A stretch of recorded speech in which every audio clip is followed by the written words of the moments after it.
Assalamualaikum warahmatullahi wabarakatuh.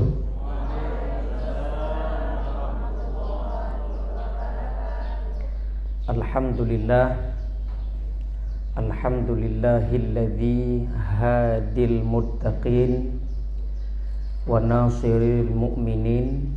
Asyhadu an la ilaha illallah wahdahu la syarikalah malikul mulki rabbul alamin. Wa asyhadu anna muhammadan abduhu wa rasuluh khatamun nabiyyin. Allahumma salli ala sayyidina Muhammadin wa ala alihi wa sahbihi ajma'in. Amma ba'du, wa qala Allah subhanahu wa ta'ala fil Qur'anil Karim wa huwa asdaqul qailin. A'udzu billahi minasyaitonir rajim. Thumma awrathnal kitabal ladzina astafaina min ibadina faminhum zalimun li nafsihi wa minhum muqtasid wa minhum sabiqun bil khairati biidznillah. Dzalika huwa fadlul kabir. Shadaqallahul azim. Yang sama-sama kita muliakan pimpinan Yayasan Pendidikan Islam Karakter Nurul Quran, Ustadz Fadil. Lama kita Ustadz tidak berjumpa, mudah-mudahan Ustadz selalu sehat walafiat. Dan seluruh para asatidz wa asatidzah, guru-guru SD, SMP, PAUD atau dan TK, dan seluruh para pegawai yang ada di Yayasan Pendidikan Islam Karakter yang kami banggakan. Pertama-tama bersyukur kita kepada Allah. Dalam surah Ar-Rahman selalu diulang-ulang, fabi ayyi ala'i rabbikuma tukadziban. Nikmat manakah lagi yang kamu dustakan? Menurut ahli anatomi tubuh manusia, di lidah itu terdapat 2 miliar sel. Maka ketika kita bawa orang stroke ke rumah sakit, penanganan pertama di IGD itu diletakkan pil di bawah lidah. Kenapa orang stroke dokter meletakkan pil di bawah lidah? Padahal yang stroke belahunan merdeka yu gede bedu. Stroke sebelah kanan, stroke sebelah kiri. Kenapa enggak ditaruh pil di bawah ketiak? Kenapa ditaruh pil di bawah ini ya bedu? Sebelum terjawab persoalan kenapa dokter meletakkan pil di bawah lidah, ada kasus. Dalam satu pengajian, belum selesai pengajian, tiba-tiba seorang bapak keluar dari pengajian itu, duduk di teras masjid. Tiba-tiba sang bapak ini tegang, kaku, jatuh, goyang tubuhnya, stroke. Ada yang lapor sama ustadz, lalu ustadznya keluar menuntun bapak yang sedang stroke di teras masjid dengan kalimah thayyibah la ilaha illallah. Dibisik di telinga bapak yang stroke ini la ilaha illallah. Jamaah protes, ustadz, bapak ini stroke bukan sakratul maut. Dibisik di telinga la ilaha illallah, disebut oleh jamaah lain bukan sakratul maut ustaz, dia stroke. Ustaz ini enggak peduli, terus diantar la ilaha illallah di telinganya. Tiba-tiba bapak ini sadar dengan kondisi lemah, sembuh daripada kaku dalam stroke itu. Ditanya oleh jamaah lain, bapak kok bisa lepas daripada stroke-nya? Saya berjuang untuk membaca kalimat yang dibisikkan di telinga saya, la ilaha illallah. Ternyata menggerakkan lidah membaca la ilaha illallah dapat menetralkan tubuh kita aliran darah. Maka hubungan kepada dokter tadi, kenapa dokter orang stroke meletakkan pil di bawah lidah? Agar lidahnya lembek untuk bisa mengucap la ilaha illallah, sehingga peredaran darah lain pun jadi normal. Nah, sel diup lidah 2 miliar sel. Jadi menyuhan patih yang pegahnya, ayo sama-sama kita tes stroke. Ayo sama-sama kita coba 3 stroke betul bukan pegah. Ya, insya-Allah nanti akan terjawab.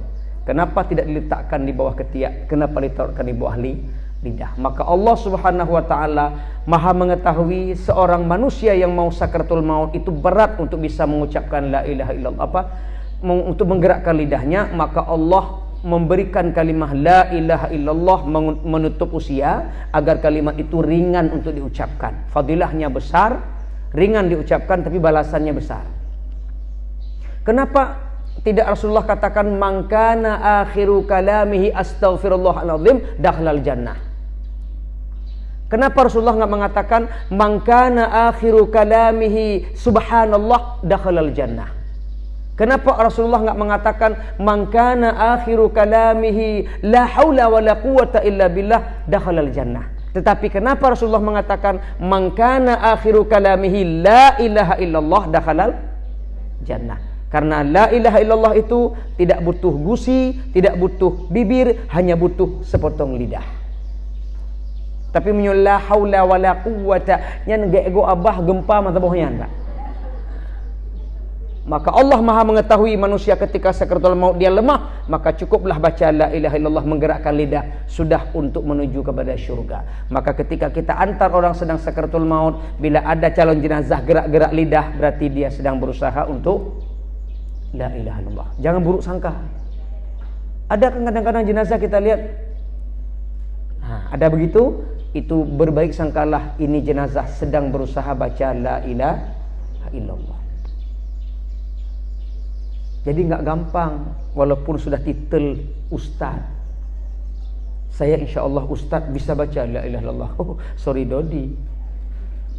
Ada sahabat malah Rasulullah duduk lagi di kuburannya masih baca subhanallah di atas kuburan, Allahu akbar tiga di atas kuburan. Ada lagi mengatakan Rasulullah baca la ilaha illallah. Ditanya, "Ya Rasulullah, kenapa engkau baca subhanallah atau Allahu akbar di atas kuburannya?"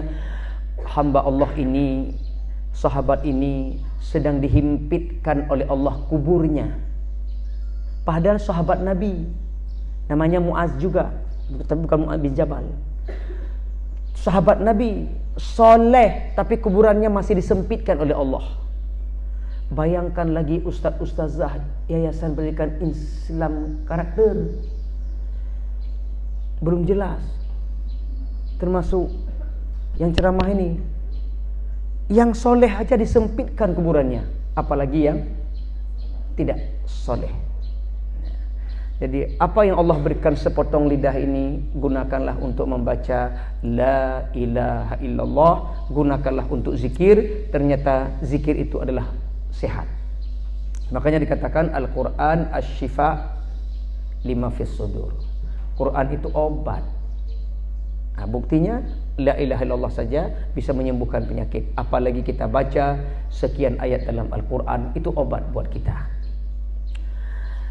Baik para asatidz wa asatidzah sekalian yang berbahagia, hari ini kita duduk sebentar dalam pengajian untuk berbicara tentang persiapan menghadapi Ramadan, dan di antara kita untuk selalu saling menjaga silaturahim di antara kita.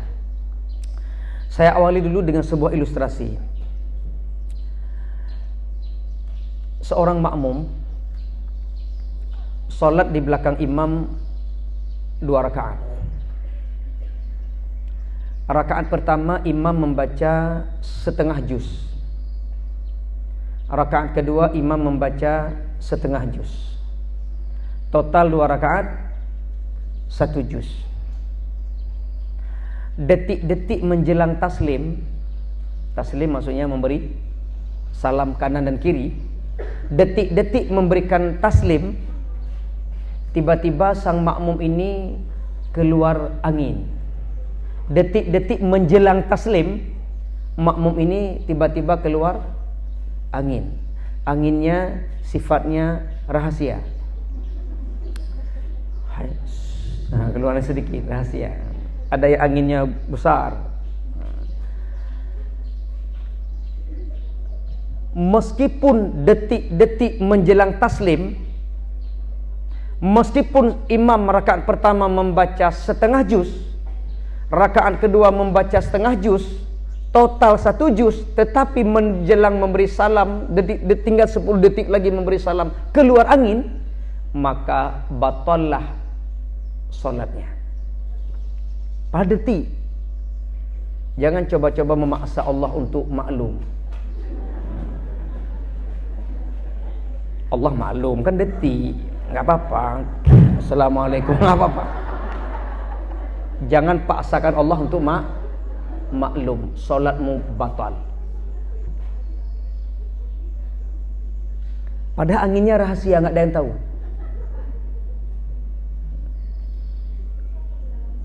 Kita ini kan, maaf, kalau baru-baru nikah, bila malam pertama berangin perut, itu pasti minta sama suami izin keluar buang, karena jaga image. Abang, adik berangin karena tadi adik pesta banyak makan buah pepana. Izin bang, kemana sayang? Adik keluar sebentar. Untuk apa? Buang angin. Bolehlah, buang terus ke racun tuh. Putingnya punggung, jadi dia begitu. Itu baru-baru. Angin rahasia pun keluar. Sebab rahasia anginnya dahsyat baunya, ada kala begitu. Tapi kalau sudah beranak 1, 2, 3, itu udah bosan keluar. Tiura bedah itu. Di situ terus saling serang menyerang. Ya kan? Pasti itu. Tiro hadap gede. Kadang-kadang sekali sama suami, 5 kali sama istri. Suami sekali, istri. Gitu. Itu pasti. Ini yang ketawa kayaknya yang belum rencana ke depan begitu. Sebab ini kita kan, ini pengalaman pribadi boleh jadi. Kita kadang-kadang indah di awal. Segala menikah, masih kenalan, ngomongnya puitis. Janji tepat waktu, gaya ngomong lidah keluar masuk, kadang-kadang cadel. Itu kan awal-awal pertemuan, baru-baru kenal. Dek awas ii, padahal ii gitu. Itu cadel-cadelin. Kalau di WA bukan sayang, cayang. Itu cadel-cadelin namanya itu. Gaya ngomong puitis sekali, sastra sekali. Janji tepat waktu, gaya ngomong lidah keluar masuk. Ayolah sayang, gitu-gitu udah keluar masuk. Jadi otenya mehipae lah berdua kayak gitu. Jadi Bapak Ibu sekalian, ustaz-ustaz saya yang berbahagia, meskipun tinggal detik memberi salam ke kanan ke kiri, meskipun 1 juz 2 rakaat, tetap batal. Itu satu ilustrasi. Ilustrasi yang kedua,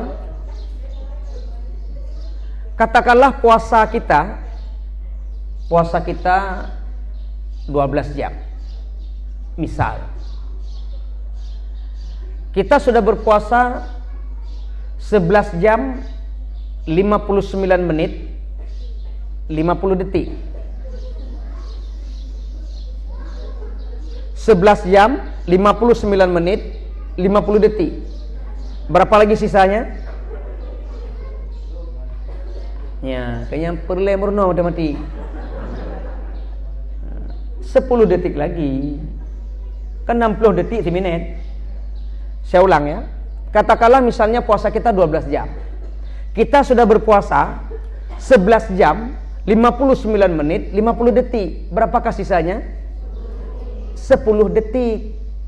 10 detik menjelang berbunyi serune, lalu kita tidak tahan dengan hidangan minuman di atas meja warna-warni, ditambah lagi di sisi gelasnya menimbulkan buih-buih yang menggoda dingin, lalu lihat kiri kanan hana urang,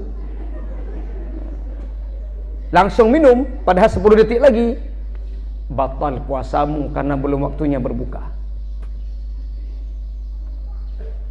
Lain halnya di tengah keramaian, gak terdengar serune. berpatokan bak jam. Jam longkah, jam kahiban. Kaci, ayo apa lagi tunggu. Padahal jam manual jam 2. Ya? Sama-sama ada je bunyinya. Langsung buka terus. Habis buka bunyi, kau mati ke barimu tua kau gitu. Itu enggak tahu, lain cerita. Nah, jadi di akhirnya ternyata padahal kita sudah berpuasa 11 jam 59 menit, 50 detik, hanya tinggal 10 detik, maka batallah puasa kita. Jangan coba-coba paksakan Allah untuk maklum. Sehingga Rasulullah bersabda dalam 2 hadis yang berbeda, innamal a'malu bin niyat. Hanya saja amal itu sangat ditentukan pada niat. Hadis yang kedua, innamal a'malu bil khawatim. Hanya saja amal itu sangat ditentukan pada penutupnya. Jadi di awal juga harus diperhatikan, di akhir juga harus diperhatikan. Jangan jaga awal, salah akhir. Jangan jaga akhir, salah awal. Dua-duanya harus dijaga. Maka sebaik-baik manusia, awal bagus, akhir juga bagus. Ada manusia di awal bagus, di akhir enggak bagus. Di awal taat kali, menjelang meninggal maksiat. Ditarik nyawa dalam maksiat, enggak bagus. Ada orang di awal rusak habis, maksiat aja terus, 24 jam dosa terus dia. Tapi di akhirnya dia sempat taubatan nasuha. Ditarik nyawa habis taubat, bagus. Makanya tadi saya baca ayat dalam surah Fatir ayat 32. Thumma awrathnal kitaba alladhina istafaina min ibadina. Fatir ayat 32, yang ada aplikasi Quran boleh dibuka. Kemudian kami wariskan Al-Quran kepada orang-orang yang kami pilih di antara hamba-hamba kami. Alladzina istafaina min ibadina. Jadi Al-Quran ini Allah titipkan, Allah wariskan kepada hamba-hamba Allah yang terpilih. Orang-orang yang duduk dalam majelis Al-Quran itu orang-orang yang terpilih. Orang-orang yang mau duduk dalam pengajian itu orang-orang yang terpilih. Sore hari ini di yayasan kita yang hadir ini adalah orang-orang yang terpilih. Tapi baik nama agak. Baik nama Pak Ustazah yang ajak, kahana ajak kan? Hana kepilih. Kamilah yang terpilih, bukan kayak kita tahu. Ini lahir keluar bahasa gaulnya. Jangan ngomong-ngomong seperti itu. Terpilih nggak terpilih itu urusan antara kita dengan Allah Ta'ala. Kadang-kadang kita kan suka pamer ini. Alhamdulillah saya semalam sholat tahajud 2 rakaat. Jawab yang dengar. Allah, 2 rakaat sholat tahajud ngomong lagi. Saya tiap malam sholat tahajud nggak pernah ngomong. Ata ngomong nggak an? Kan ngomong juga tuh. Hati-hati itu. Nah, jadi Allah mewariskan ilmu Al-Quran ini, hukum syariah ini adalah kepada orang-orang yang terpilih. Tapi yang parahnya lagi, orang-orang terpilih ini pun juga terbagi 3. Kita yang sudah faham Quran, kita yang sudah dipanggil asatidz wa asatidzah, kita yang sudah dipanggil guru, kita yang sudah jadi panutan, itu pun terbagi 3. Kita terbagi 3 nih Pak, termasuk saya terbagi 3 nih. 1, kata Allah, faminhum zalimun li nafsihi. Di antara mereka yang menzalimi diri mereka sendiri. Dia tahu hukum Islam, dia tahu Al-Quran, tapi menzalimi diri sendiri, berbuat dosa. Kalau kita tanya ayat, duluan dia tahu. Kalau kita tanya hukum, duluan dia tahu. Kalau kita tanya dosa neraka, duluan dia tahu. Tapi dia memperturutkan nafsunya. Lebih melayani nafsunya daripada perintah Allah. Perintah Allah tahu dia, tapi dia nggak mau buat. Cenderung hawa nafsu. Itu disebut dengan golongan faminhum zalimun li nafsihi. Golongan yang kedua, orang yang paham Quran, orang yang diwariskan Quran, faminhum muqtasid. Apa muqtasid? Pertengahan. Mereka-mereka yang di pertengahan. Solat dosa jalan terus. Gaya ngomong lidah keluar masuk sikit-sikit, astagfirullahalazim gitu-gitu. Malaikat muntah kan gitu. Ya. Astagfirullahalazim, dosa jalan terus. Ibadah ngupat lancar. Ibadah korupsi jalan terus. Ini namanya muqtasid. Golongan yang ketiga, ini yang paling the best. Wa minhum sabiqum bil khairati biidznillah. Di antara mereka yang sabiqum, berlomba-lomba, bil khairat, berbuat baik. Fastabiqul khairat, kan sering dengar kata-kata itu? Inilah sabiqum bil khairat biidznillah. Golongan yang ketiga yang paling baik, mereka yang berlomba-lomba berbuat baik dengan izin Allah. Kita berbuat baik itu dengan izin Allah, bukan karena kehebatan kita. Kenapa ustazah bisa ngajar di sini? Izin Allah. Kenapa Ustaz Umar bisa kemari? Izin Allah. Jangan merasa hebat. Saya bisa ceramah, saya mantap ceramahnya karena saya sering belajar, karena jam terbang saya udah tinggi. Oh, sorry. Kalau Allah nggak izin, nggak ada cerita. Semua gerak-gerik kita di dunia ini atas izin. Mata bisa berkedip, pembuluh nadi bisa berdenyut, jantung bisa detak, tangan bisa kita ayun, kaki bisa melangkah, illa biidznil. Maka jangan sombong kita ini kan. Saya lebih hebat cara mengajar daripada kamu. Jangan, itu sombong. Semua atas izin Allah. Orang kaya, orang miskin atas izin Allah. Yang kaya jangan sombong, yang miskin jangan merasa rendah hati. Rendah diri, jangan merasa rendah diri. Rendah hati boleh, rendah diri jangan. Apapun yang Allah berikan atas izin Allah Ta'ala. Kaya atas izin Allah. Makanya Allah sebut dalam Al-Quran, ma asabaka min hasanatin faminallah, wa ma asabaka min sayiatin famin nafsik. Segala kebaikan datang dari Allah, segala keburukan salah dirimu sendiri. Sehingga Allah memberikan hukuman kepadamu karena salah dirimu sendiri. Tapi intinya semua yang Allah berikan itulah datangnya dari Allah, bukan dari yang lain. Saya mau tanya ibu-ibu, kaya itu kaya musibah apa bukan? Kaya musibah. Coba beli mobil baru, BL putih, pasang alarm, masuk ke garasi, jam 3 malam lompat kucing, bunyi mobilnya. Kira-kira yang pemoto kebedah bahan? Musibah karena moto kekeh negak dengun. Musibah. Dulu lagi heboh-hebohnya janda bolong. Mepostnya belum janda bolongan. Saya beli juga karena permintaan istri suka pada bunga, saya beli dia 5 pot. Janda bolong. 3 pot hilang, tinggal 2. Karena pencuri sekarang mengincar janda-janda bolong. Ternyata musibah juga. Jadi ternyata apapun yang Allah berikan itu, apapun yang kita rasakan hari ini, biidznillah, atas izin Allah Subhanahu wa ta'ala. Balik kepada tadi, yang paling baik itu adalah yang nomor 3, yang berlomba-lomba berbuat kebaikan. Dia sedikit sekali berbuat salah, dia sedikit kali berbuat kesalahan, dia cenderung berbuat kebaikan. Golongan yang ketiga ini Allah katakan, dzalika huwa fadlul kabir. Yang demikian itulah yang mendapatkan balasan yang besar. Siapa? Yang berbuat amal soleh sebanyak-banyaknya. Dan golongan yang ketiga ini tidak mudah, susah.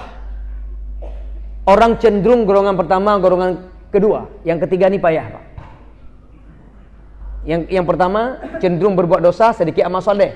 Yang kedua di tengah-tengah, amal soleh, dosa juga jalan terus. Yang nomor 3, amal solehnya banyak, dosanya sedikit. Yang nomor 3 ini payah. Kecuali Nabi, para syuhada, para sahabat ya. Nah itu mereka. Ini mohon maaf Ustaz Fadil, mohon maaf sekali lagi kalau saya lihat-lihat wajah-wajah yang di depan saya ini kayaknya dua Ustaz lagi ya. Ya, kayaknya ya. Dua. Lena yakin ya Pak.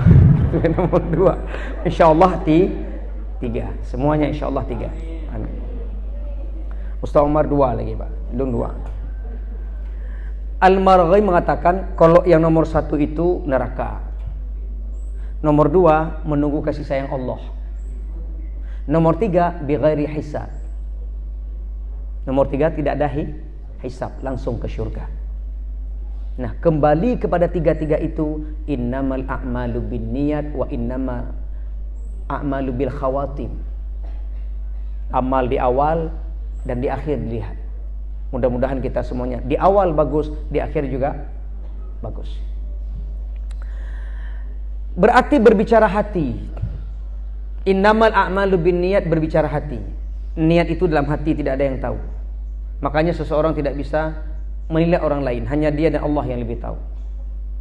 Namun demikian Allah memberikan satu gambaran dalam Al-Quran surah An-Nahl ayat 66 agar bisa kita menterjemahkan apa amal yang disebut dengan amal antara kita dengan Allah Ta'ala.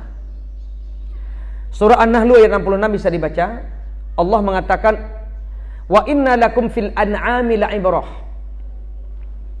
Dan sesungguhnya pada binatang ternak itu ada ibrah, ada pelajaran. Apa binatang ternak yang dimaksudkan pada ayat ini? Onta, sapi, kambing.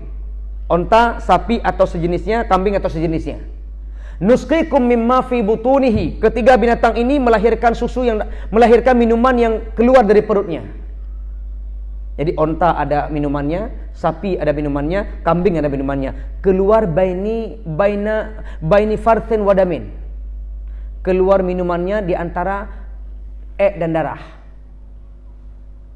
Kalau seandainya onta, sapi, kambing nampak kulit ketika mengalir air itu, mungkin kita nggak sanggup minum. Mesti lagi kaca kulit. Waktu itu biar kalau tu ya Allah rupanya susu itu biar kayak ulah ada kau.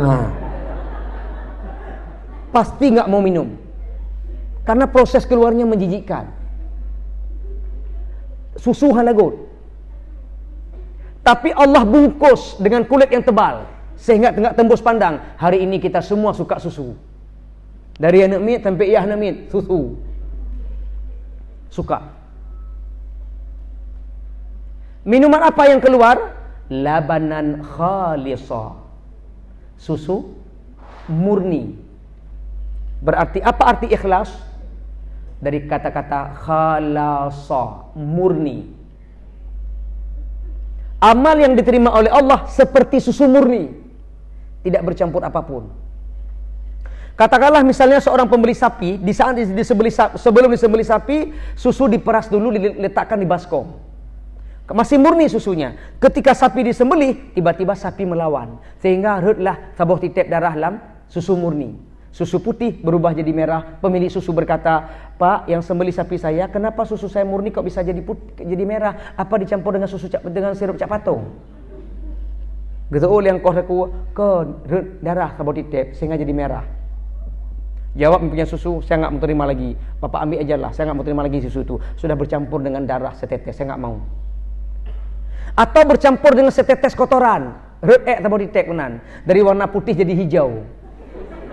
Kita tanya sama yang sembelih, Pak, apa dicampur dengan onti kepulun? Dijawab, enggak, kotoran tumpah.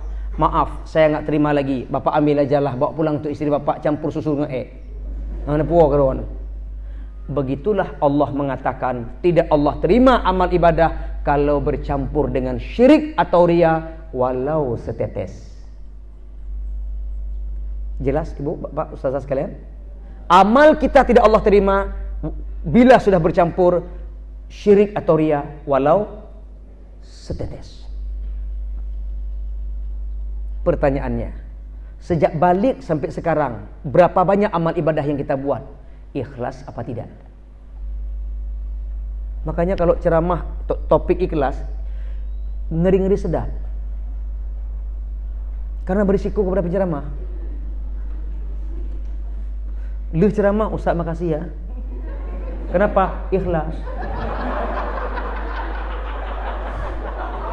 Makanya ngeri-ngeri sedap Ustaz. Saya jujur udah siap nih.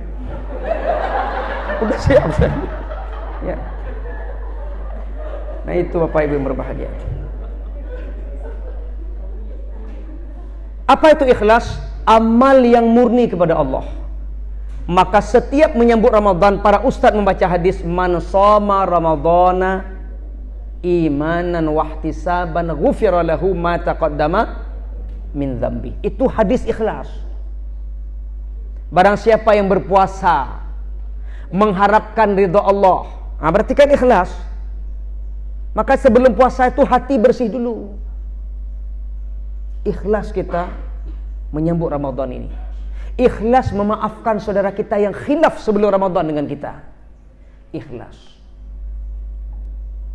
Berat memang, ngeri-ngeri sedap kita ngomong ini.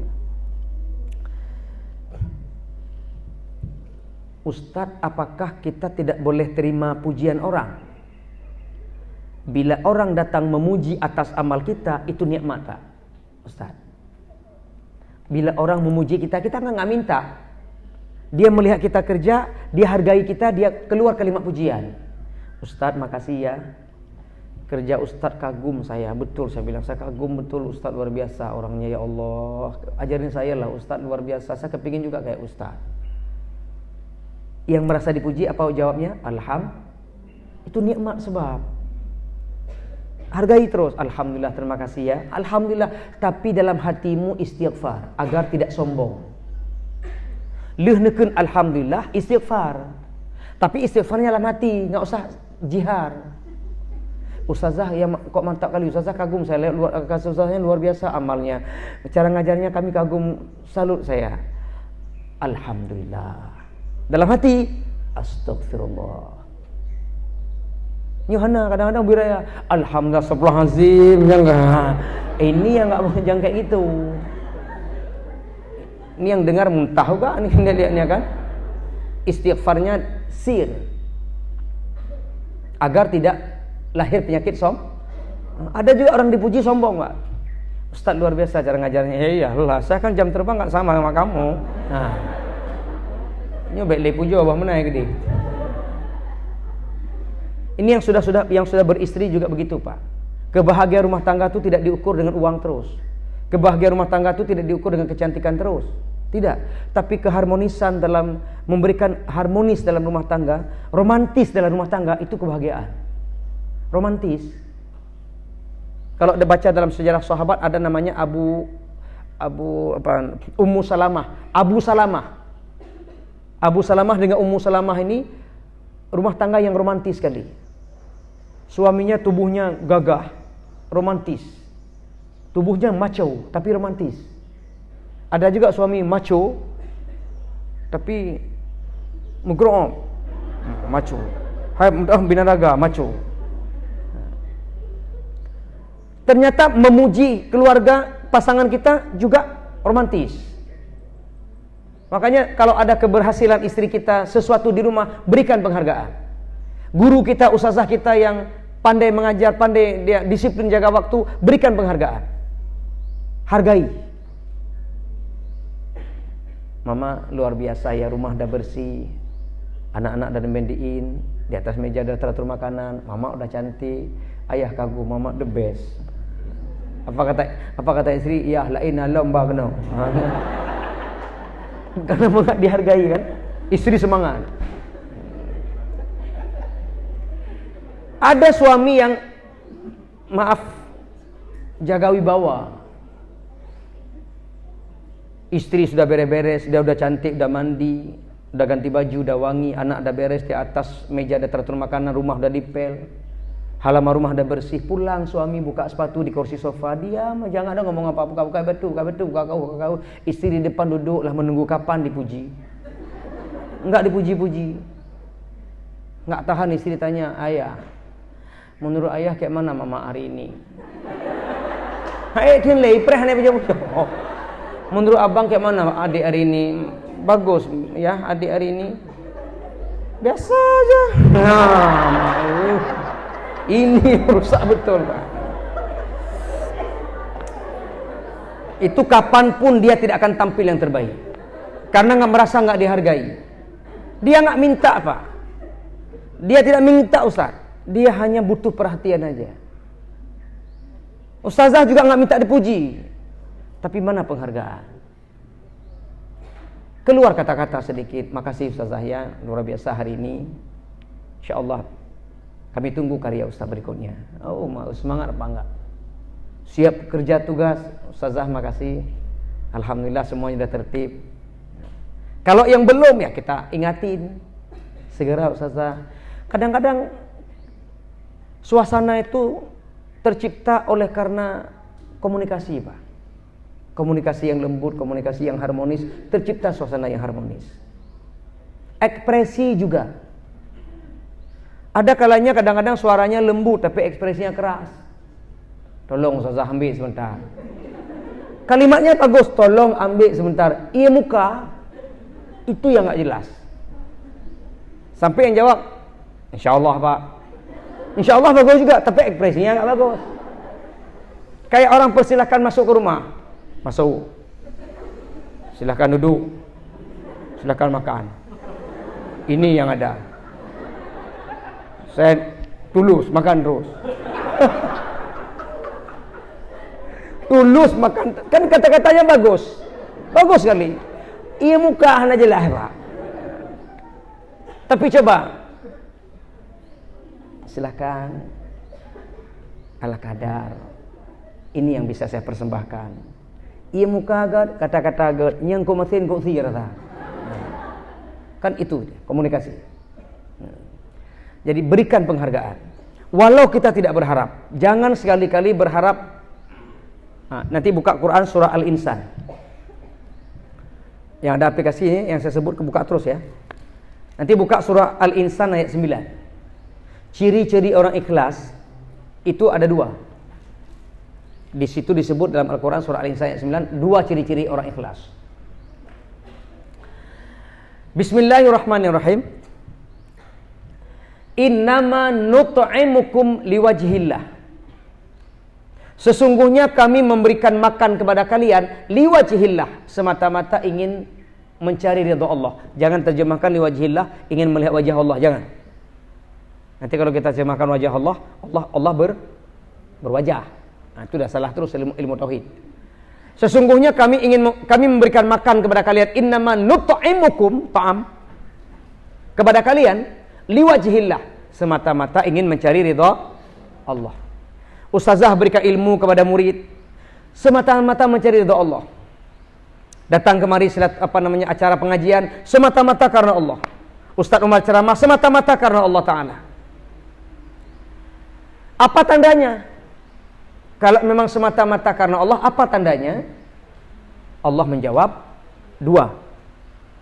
1, la nuridu minkum jazaa. Kami tidak mengharapkan, nuridu tidak menginginkan dari kalian balasan. Jadi tugas kita memberi, tidak berharap balasan. Dibalas nggak dibalas urusan Allah. Tugas saya memberi ilmu, memberikan sedekah, memberikan sesuatu pada orang lain. Tugas kita memberi. Dibalas nggak dibalas nggak usah diharap.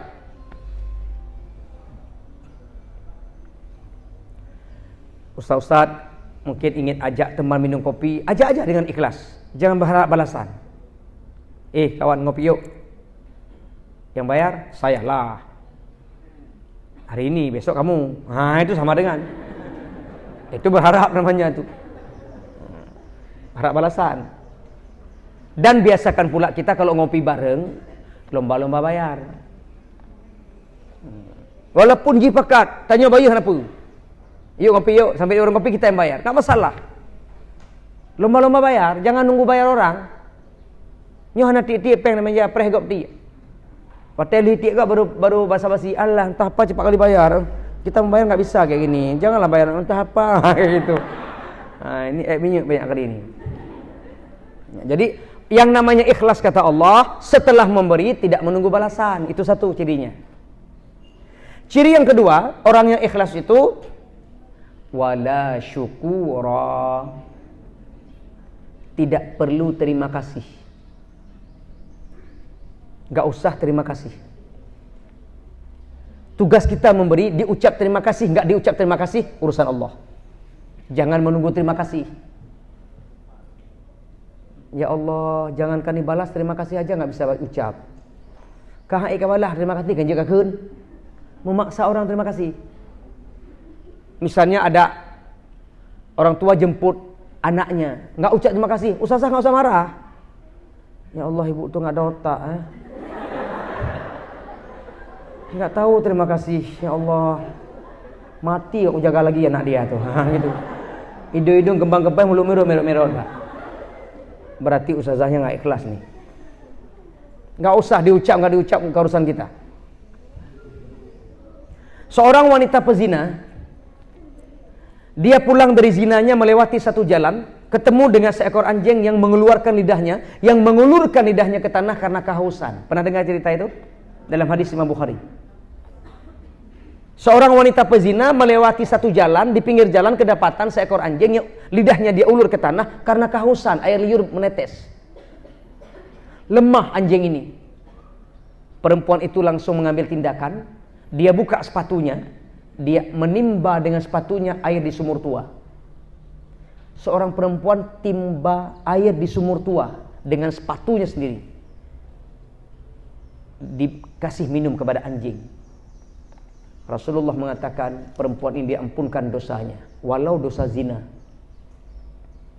Tapi jangan pula diterjemahkan, oh kalau begitu Ustaz kita berzina aja biar diampuni, tapi saya tabii. Bukan begitu maksudnya. Bukan. Ampunan Allah terserah kepada kasih sayang Allah. Diampunkan dosa. Kenapa diampunkan dosanya? Pertama, perempuan ini tidak minta balasan dari anjing. Ada yang minta balasan, anjing, hari ini saya kasih minum kamu, besok kalau saya haus, kamu kasih. Itu lihat saya. Nggak ada. Berarti ibu ini ikhlas. Yang kedua, ibu ini tidak minta terima kasih sama anjing. Gimana lagi terima kasih sama anjing? Nah anjing, udah kasih minum nggak tahu terima kasih. Makasih. Itu udah saya. Terima kasih. Nggak mungkin. Maka wanita ini dalam tafsir Ibnul Qayyim Al-Zawjiyah mengatakan, Allah ampunkan dosa wanita ini. Allah tidak melihat pada besar kecilnya amal perempuan ini, tapi pada ikhlas hatinya. Ustazah dan ustaz sekalian yang saya hormati, maka modal utama sebelum kita masuk kepada Ramadan, hati kita dulu perbaiki. Salah satunya adalah niat kita ikhlas karena Allah Ta'ala. Niat mengikhlaskan hati, memaafkan saudara-saudara kita. Kalau minta maaf belum hati yang tulus, Allah belum menerima amal ibadah kita. Mutuji lekem apakun bertengkar dengan seseorang karena terpaksa minta maaf kan terjebak. Merpok jalan. Hendak ke mana mangak ustaz kai ke melung lah. Dong tu ya hati hana-hana kau guna kem jima kai kana ke pakai ku kem jilan amang agak ke lah apa boleh buat tapi lon dari telu hana. Ada begitu kita kan? Kalau jumpa sama orang kita musuhi karena sudah terjebak, ya udahlah. Ku saya udah impian mau tahu aku kujuk jero nah hati hana. Memaafkan orang lain itu dengan hati yang tulus. Ikhlas, lupakan yang sudah lalu. Tidak ada di antara kita yang sempurna. Pasti ada kekurangan. Seorang suami jangan berharap sempurna kepada istrinya, karena kita suami tidak bisa memberikan kesempurnaan kepada istri kita. Seorang istri jangan minta sempurna dari suami, karena seorang istri tidak bisa memberikan kesempurnaan kepada suaminya, karena kita sama-sama nggak sempurna. Maka saling menutupi, saling memaafkan. Ustazah, ustaz, kok ustazah bukan? Ustaz ini kata orang. Orang kata, bukan saya tapi orang yang cerita. Kalau saya ngomong, kalau saya salah ngomong berarti salah orang. Kata orang, apabila istri kita umur 30 tahun cantik, itu memang sananya cantik. Artinya cantik bawaan. Kalau umur istri kita 30 tahun cantik, memang sananya cantik. Tapi kalau umur 31, 40, 50 masih tetap cantik, itu karena dananya. Gitu. Ini untuk ustaz, untuk ustaz. Ironi baik depok jaro, hanya depok jaro. Aku depok jaro, gitu. Karena mau depok, urinya depok gitu. Gitu. Saya ulang ya, kalimatnya saya ulang nih. Kalau istri kita umur 30 cantik, itu memang sananya cantik. Dari mangayahkan memang lahir laga. Tu maknanya mantan laganya karena kehebatan tanya. Untuk tak kala evaluasi umur 31. Mulai merangkak 31, 32, 40, 50 masih tetap cantik, berarti dananya. Maka oleh karenanya jangan sekali-kali memarahi istri kita kalau dia jelek. Mama kok kayak gitu lu, kenapa daster nggak ganti-ganti muntah ya, lihat tahu. Ini dari pagi sampai tidur sama kita daster terus, entah apa-apa bau. Poh 8 bengah daster, masak siang daster, kasih umpan bebek daster. Tidur sama kita daster juga, muntah kita lihat. Bau bebek tahu. Jawab istri, "Oi, dananya." Gitu dia.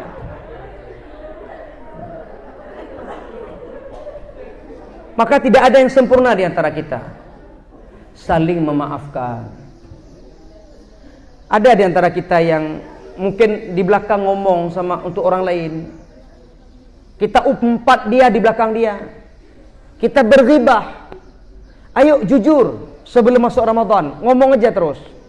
Saya terus terang sama kamu, saya mungkin pernah bukan mungkin ya, kita sering bersembunyi di balik bahasa mungkin. Untuk menyelamatkan diri menggunakan bahasa mungkin. Saya mungkin lagi. Tapi kalau nanti orang raya menang ulun laki maah. Hai ni pemahalung, mungkin kau ikut nak dosa. Mungkin memang nak. Nah, coba mulai ini kita jujur.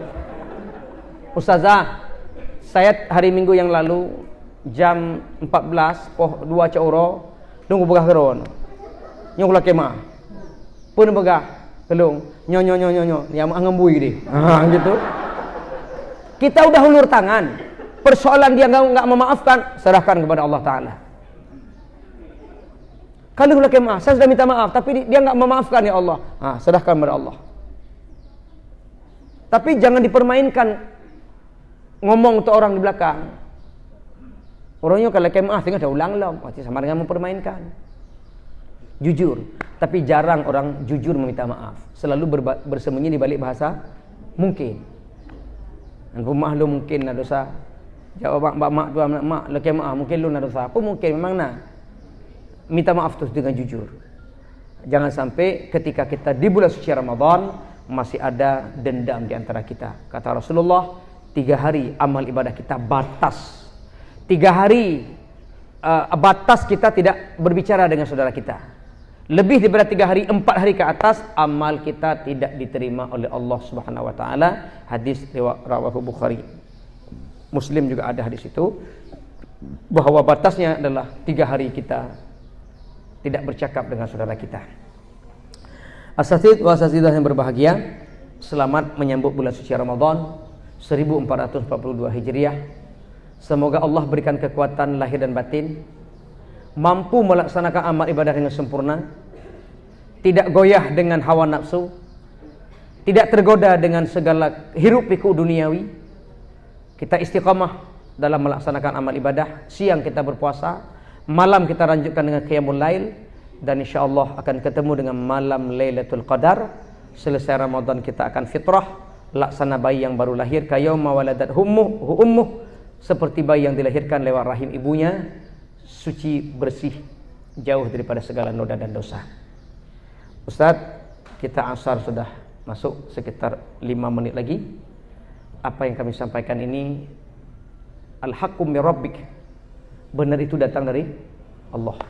Wala takunanna minal mumtarin, dan segala kesalahan itu adalah kelemahan kita sebagai makhluk Allah Subhanahu wa taala. Sebelum kita akhiri pertemuan ini, Pepatah mengatakan kalau ada sumur di ladang bolehlah kita berumpang mandi. Kalau ada umur kita panjang, mari kita gali sumur sendiri. Ya, kita tutup dengan doa.